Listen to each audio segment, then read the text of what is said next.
प्यारे बच्चों, बचपन पाठ की पूरी व्याख्या हम पढ़ चुके हैं। अब हम देखते हैं इसका जो अंतिम भाग है उसकी व्याकरण। ठीक है, अब आप देखिए शुरू से यहाँ सर्वर स्कैंडल पॉइंट के सामने, ठीक सामने उन दिनों एक दुकान हुआ करती थी। बच्चों, सर्वर के बाद अल्पविराम का प्रयोग हुआ है। स्कैंडल पॉइंट अंग्रेजी का शब्द है, ठीक है, जिसके शोरूम में शिमला कालका ट्रेन का मॉडल रखा हुआ था। शोरूम अंग्रेजी भाषा का शब्द है। शिमला कालका, पहली बात, शिमला और कालका के बीच योजक चिन्ह है और इसका अर्थ है शिमला से कालका तक। दूसरी बात है कि शिमला कालका दो शहरों के नाम हैं, इसलिए ये व्यक्तिवाचक संज्ञा है। शिमला भी व्यक्तिवाचक है और कालका भी व्यक्तिवाचक संज्ञा है। ट्रेन और मॉडल ये दोनों अंग्रेजी भाषा के शब्द हैं। इसकी पटरियाँ, पटरियाँ शब्द बहुवचन है, एक वचन शब्द होता है पटरी और एक वचन में र को बड़ी ई की मात्रा लगेगी। छोटे छोटे डिब्बों वाली ट्रेन, छोटे छोटे ये दोनों शब्दों के बीच में योजक चिन्ह का प्रयोग हुआ है और छोटे छोटे का विलोम होता है बड़े बड़े।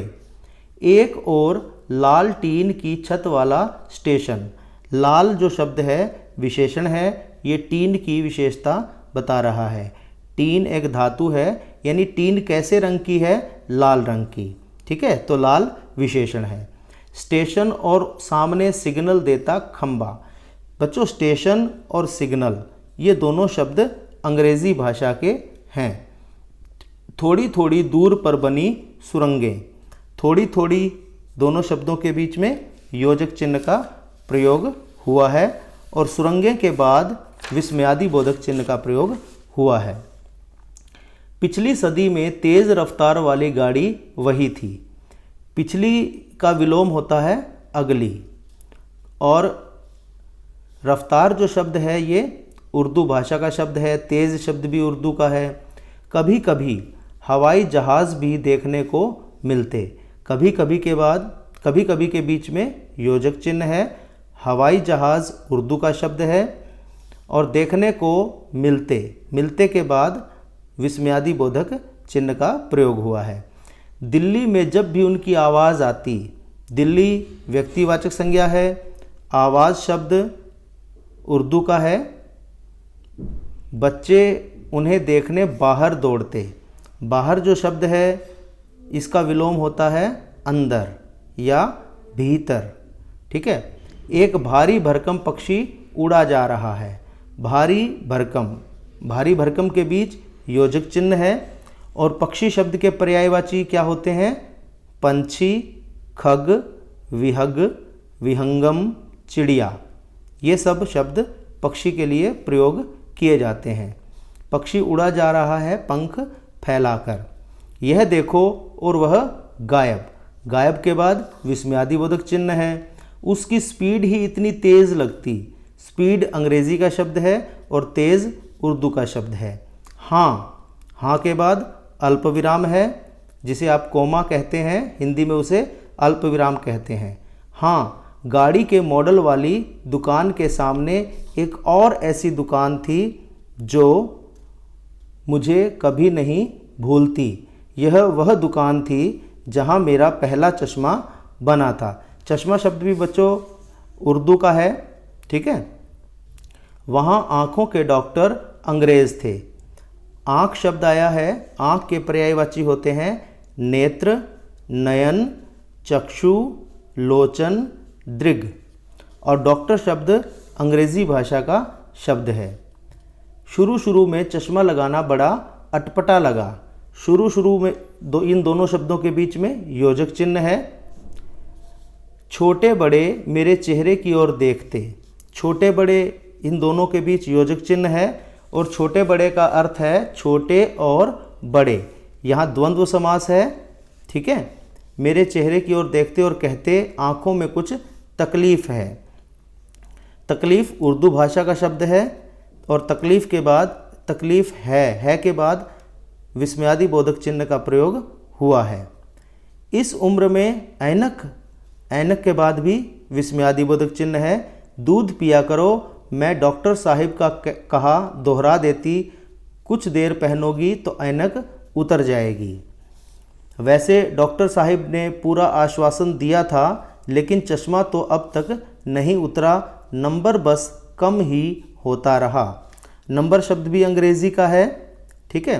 और कम ही होता रहा, ये जो एक वाक्यांश है, ये जो एक शब्दों का समूह है, इसका विलोम क्या होगा? कम ही होता रहा। इसका उल्टा क्या बनेगा? बढ़ता ही रहा। मैं अपने आप इसकी जिम्मेवार हूँ। मैं शब्द सर्वनाम है, जहाँ भी आया है मैं शब्द सर्वनाम है। जब आप दिन की रोशनी को छोड़कर रात में टेबल लैंप के सामने काम करेंगी तो इसके अलावा और क्या होगा? बच्चों, यहाँ शब्द आया है जिम्मेवार, उर्दू का है, और दिन शब्द आया है, दिन का विलोम रात होता है। और रोशनी शब्द को और क्या कहते हैं? रोशनी को प्रकाश भी कहते हैं, उजाला भी कहते हैं। और आगे शब्द आया है रात, रात का विलोम दिन होता है, रात को रात्रि, निशा, रजनी, यामिनी भी कहते हैं। टेबल लैंप शब्द अंग्रेज़ी भाषा का है, ठीक है। तो इसके अलावा और क्या होगा? हाँ, जब पहली बार मैंने चश्मा लगाया तो मेरे एक चचेरे भाई ने मुझे छेड़ा। देखो देखो देखो देखो में यहाँ अल्प विराम लगा हुआ है। कैसी लग रही है, यहाँ अंत में विस्मयादि बोधक चिन्ह लगा है। आँख पर चश्मा लगाया ताकि सूझे दूर की, यह नहीं लड़की को मालूम सूरत बनी लंगूर की।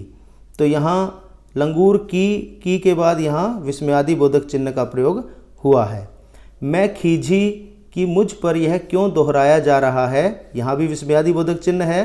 पर शेर बुरा न लगा, यहाँ पूर्ण विराम है। जब वह चाय पीकर चले गए तो मैं अपने कमरे में जाकर आईने के सामने खड़ी हो गई। आईना बच्चों जो दर्पण होता है उसे ही उर्दू में आईना कहा जाता है। कई बार अपने को देखा, ऐनक उतारी, फिर पहनी, फिर उतारी, देखती रही।